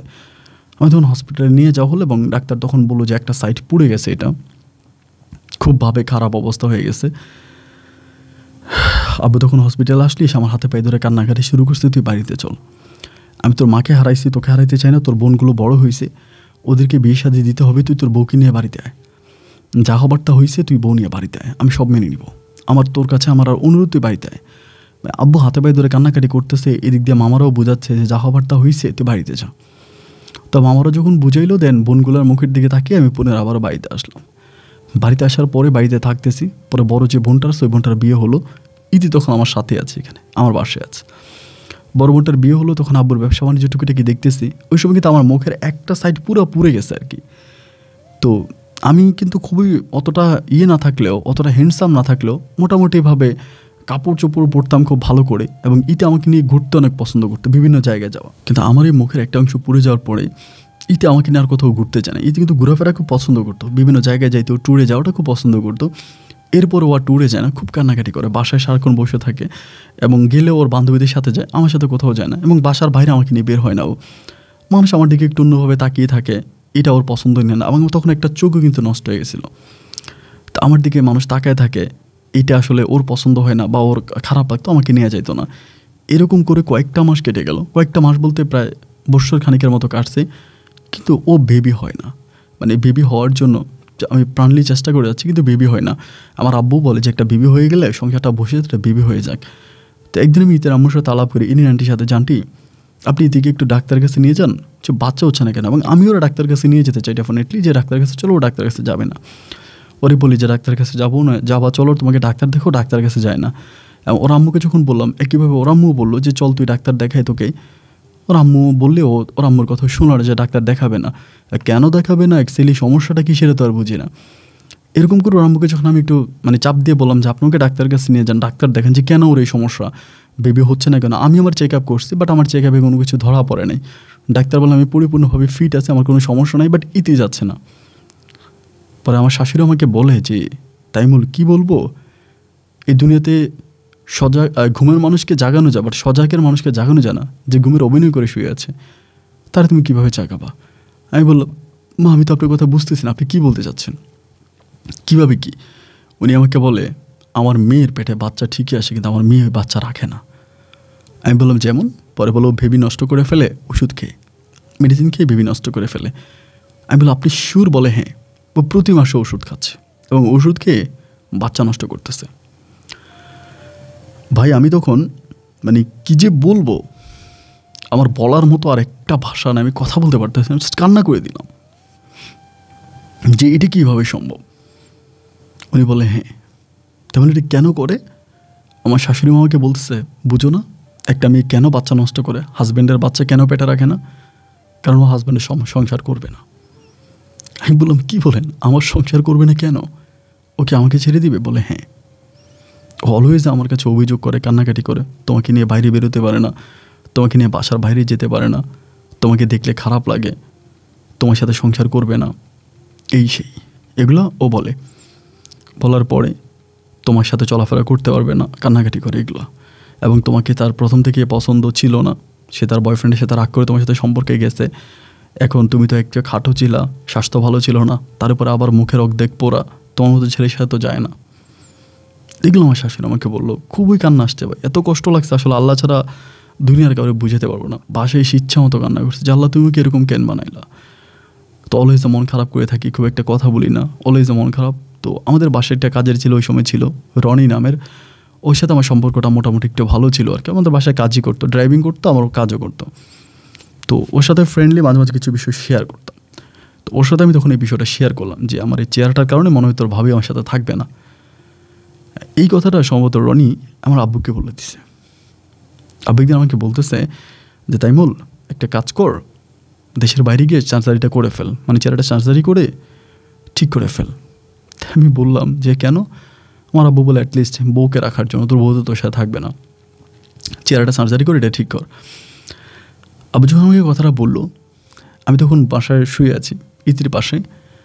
তো বেশ মনে মনে চিন্তা করতেছিলাম যে আমার এই চেহারাটা তো সবসময় থাকবে না, এমনিও থাকতো না। ধরুন আমি বয়স হয়ে গেলে, একটা মানুষের বয়স হয়ে গেলে কিন্তু চেহারা থাকে না, ফেটে যাবে, কুচকিয়ে যাবে, বয়স হয়ে যাবে, চেহারা নষ্ট হয়ে যায়। এখন আমার চেহারা নষ্ট হয়ে গেলে, আমার ভালোবাসার মানুষটা যদি আমার সাথে না থাকে, আমার বউ যদি আমার সাথে না থাকে, তাহলে আমি এভাবে সার্জারি করে কতদিন আমার বউকে ধরে রাখতে পারবো? এটা তো হতে পারে না। যে আমাকে ভালোবাসবে সে আমাকেই ভালোবাসবে, আমার চেহারাকে নয়। বাট সে তো আমার চেহারাকে ভালোবাসে। তখন খুব খারাপ লাগলো যে ওদের জন্য তো কম করি নাই, এই ইতির পরিবারের জন্য কম করি নাই, ইতির মায়ের জন্য, ইতির বাবার জন্য লক্ষ লক্ষ টাকা আমি শেষ করছি, ওদেরকে বাড়ি পর্যন্ত বানাই দিছি, আমার বাবার টাকায়, আমার টাকায় বাড়ি বানাই দিলাম, এত কিছু করে দিলাম। এরপরেও আমার চেহারা নিয়ে, শুরু থেকে আমাকে পছন্দ করে, আমার চেহারা ভালো ছিল না, বয়ফ্রেন্ডের সাথে ঝগড়া করে আমাকে বিয়ে করছে, এবং এখন আমার চেহারা নিয়ে এরকম করে কথা বলে, খুব খারাপ লাগতো আর কি। তখন আমি আব্বুকে বললাম যে না আব্বু, আমি সার্জারি করবো না।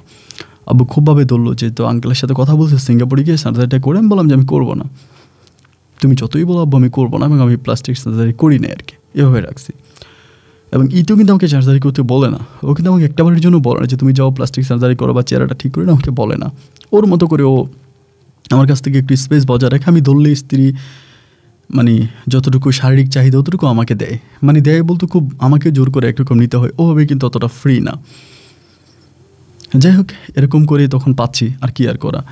এমন করতে করতে দেখলাম ইতি অলওয়েজ কেমন যেন একটা ডায়েরি লেখে, মানে সবসময় ডায়েরির মধ্যে কী জানি লিখতে থাকে। অলওয়েজ মন খারাপ থাকলে ডায়েরিতে লেখে, বিভিন্ন কথাবার্তা লেখে, একটু চুপচাপ থাকলে লেখে। তো আমি ওই ডায়েরিও কখনো খুলে দেখি না বা ডায়েরির কোনো কিছু আমি জানিও না। এরকম করে কয়েকদিন পরে হঠাৎ করে ওর মোবাইলে, আমি কিন্তু ওর মোবাইল কখনোই ধরতাম না ওভাবে, মানে ধরতাম না বলতে ওর ফোন ওর কাছেই থাকতো, নেওয়ার আগে জিজ্ঞেস করতাম। হঠাৎ করে ওর ফোনটা একদিন আমি হাতে নেওয়ার পরে ওর ফোনের ডিসপ্লের মধ্যে ওই মুরাদের একটা ছবি আমি দেখতে পাচ্ছি, যেটা মানে একটু আপনার ঘোলা করে দেওয়া, ওরকমভাবে ক্লিয়ার না, একটু বোলার করা আর কি। বোলার করা ছবিগুলো অনেক বোলার করে রাখছে, একটু মানে ঝাপসা ঝাপসা, কিন্তু মুরাদের ছবি। দেখতে পাওয়ার পরে আমি তখন খুব অবাক হয়ে গেলাম, এবং জিনিসটা কনফার্ম হওয়ার জন্য আমি ঈদের আম্মুর সাথে দেখা করি। আমি বলি, মা এই ঘটনা। তিনি তখন চোখের পানি ছেড়ে দেয়, কান্না করে দেয়। তিনি আমাকে বলে, বাবা তুমি যেটা দেখছো এটা সত্যই, তুমি তো বোলার করা দেখছো, আমি তো ক্লিয়ার দেখছি। আমার মেয়ে আবারও পুনরায় ওই ছেলের সাথে। তো ওই ছেলে কিন্তু বিয়ে করছে ওই সময়, মানে মুরাদ বিয়ে করছে, ওর ফ্যামিলি আছে, এবং শুধু ফ্যামিলি না, ওর একটা ছেলে সন্তানও আছে। তো আমি বললাম যে ওর সাথে ইতি কিভাবে? আমার শাশুড়ি বলতেছে, তোমার স্কিনটা পুড়ে যাওয়ার পরে ও বেশিরভাগ সময় ওই ছেলের সাথে ঘুরতে যেত, অনেক জায়গায় যেত। মা হিসেবে আমি এটা ধামা চাপা দিয়ে রাখতাম, বলতাম না, কারণ তোমাকে বলে যে তুমি কষ্ট পাবে, যে তোমার মুখটা পুড়ে গেছে, এই অবস্থার ভিতরে তোমাকে বলতাম না। কিন্তু বেশিরভাগ সময় ছেলের সাথেও ঘুরতে যেত, বিভিন্ন জায়গায় যেত, ট্যুরে যেত, এবং সেখান থেকে ওই ছেলের সাথে আবারও পুনরায় সম্পর্ক হয়ে গেছে। তখন কিন্তু মুরাদের অবস্থা ভালো, মোটামুটি অনেকটাই ভালো, মধ্যবিত্তের চেয়েও মোটামুটি একটু ভালো হয়ে গেছে। ও অনেকগুলো দোকানপাট দিয়েছে চট্টগ্রামে, এবং ও মিউজিক ভিডিও করতো, নিজেও মিউজিক ভিডিও বানাইতো, বিভিন্ন গানের ভিডিও তৈরি করতো, এবং সম্ভবত কয়েকটা বাংলা নাটকেও কাজ করছে। ও দেখতে শুনতে যথেষ্ট পরিমাণে ভালো ছিল আর কি, লুকিংটা অনেক ভালো ছিল, এবং প্রচুর মিউজিক ভিডিও বানাইছে, এবং মিউজিক ভিডিও এত পরিমাণে বানাইছে, মিউজিক ভিডিওতে ফেমাস ছিল তখনকার সময়, এখনও আছে, এখনও এই কাজই করে।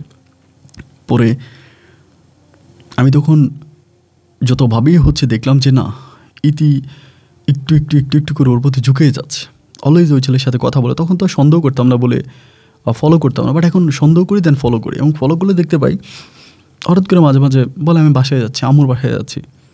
আম্মুর বাসার কথা বলে যায়, কিন্তু ওর আম্মুকে ফোন দিয়ে আম্মু বলে না, ও তো বাসায় আসে নাই।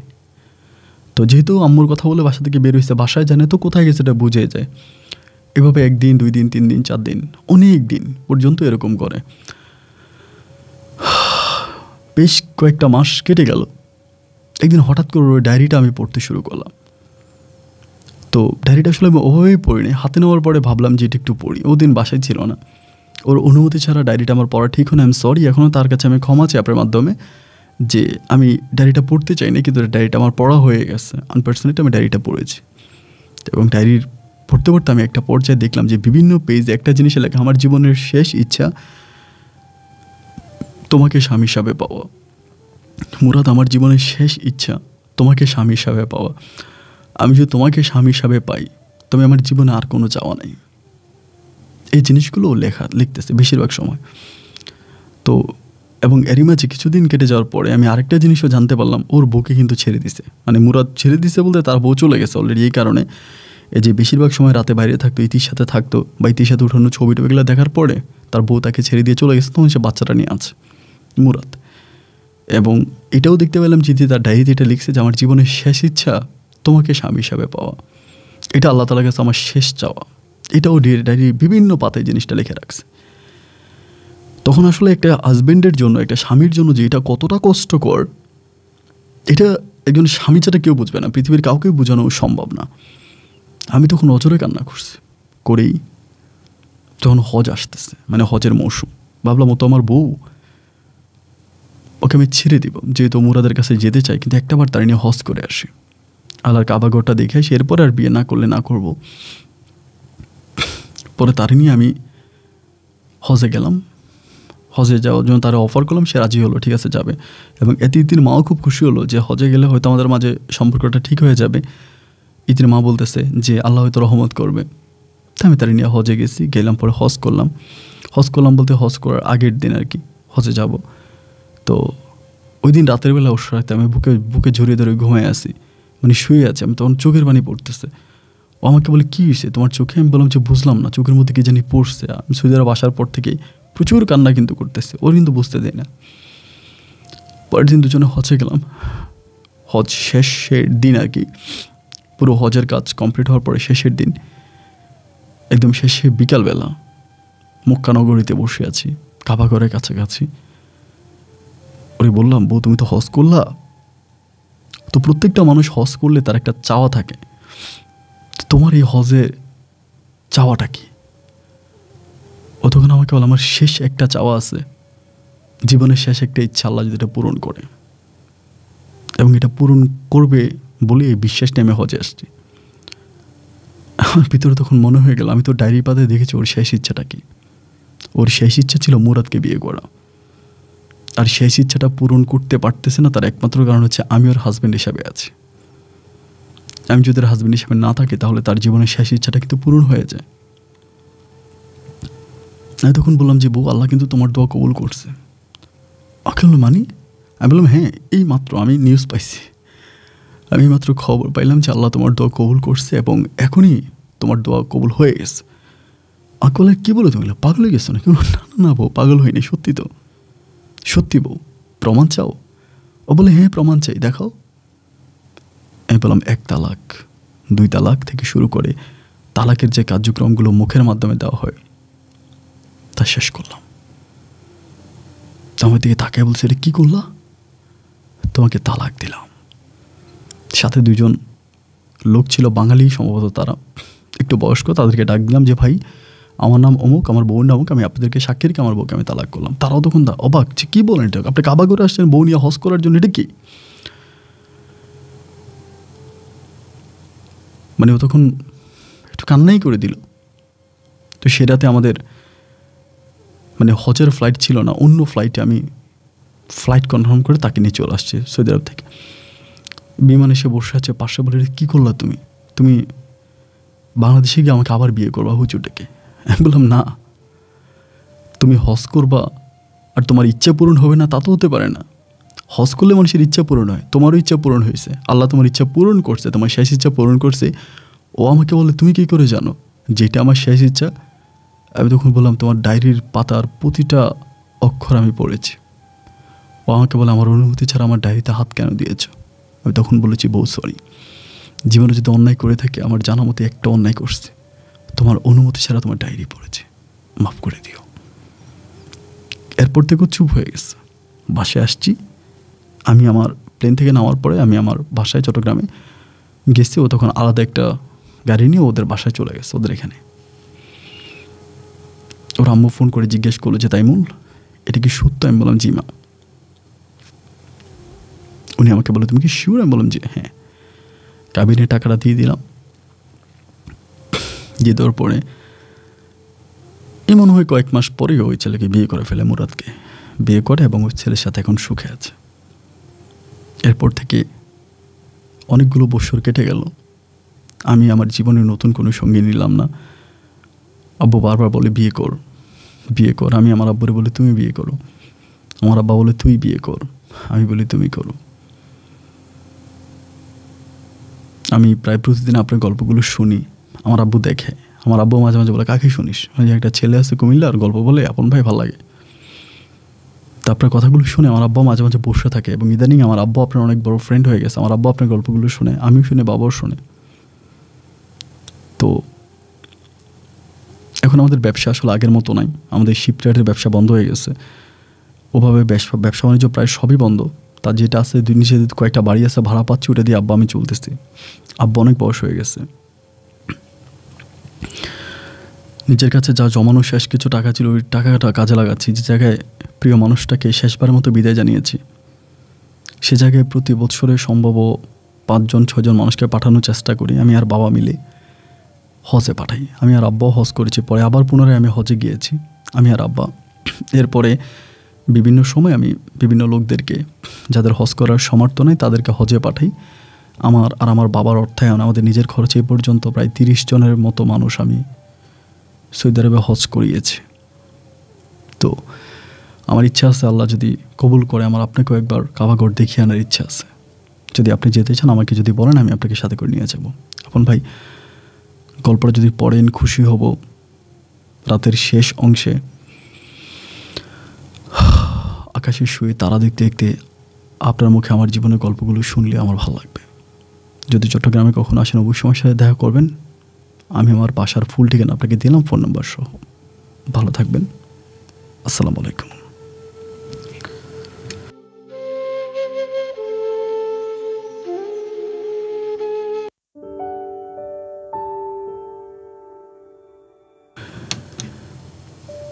সুপ্রিয় বন্ধুগণ, জানি আপনারা অনেক ব্যস্ত এবং আজকে রাতটা আসলেই ব্যস্ততার একটা রাত্রি, এবং ব্যস্ততা থাকার পরেও যারা এতক্ষণ পর্যন্ত আমার সাথে ছিলেন সবাইকে অনেক বেশি ধন্যবাদ।